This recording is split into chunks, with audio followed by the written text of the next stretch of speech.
हमें अपनी ज़िंदगी में दो तरह के इंसानों को हमेशा याद रखना चाहिए। एक वो जिन्होंने मुश्किल वक्त में कभी आपका साथ दिया हो, और वो लोग जिन्होंने मुश्किल वक्त में कभी आपका साथ छोड़ा हो। इट डज़ नॉट मैटर कि कोई आपके लिए कुछ कर सकता है या नहीं कर सकता। अगर किसी इंसान ने आपके मुश्किल वक्त में आपके साथ दो प्यार के बोल भी बोले हैं, तो आपको वो भी हमेशा याद रखना है, क्योंकि मुश्किल वक्त में प्यार के दो बोल बोले गए भी आपकी हिम्मत को बहुत ज़्यादा बढ़ा देते हैं, आपके हौसले को बुलंद कर देते हैं। और मुश्किल वक्त में अगर कोई आपको छोड़कर चला जाता है, तो वो आपके हौसलों को तोड़ कर रख देता है। और अगर अल्लाह ताला आपको अपनी ज़िंदगी में कभी उन इंसानों की मदद करने का मौका दे, तो आप उनसे बढ़कर उन इंसानों की ज़रूर मदद कीजिएगा।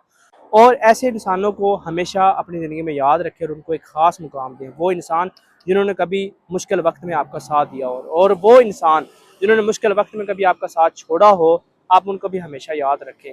और अपने आप को उनके शर से भी हमेशा महफूज रखें, बचा के रखें।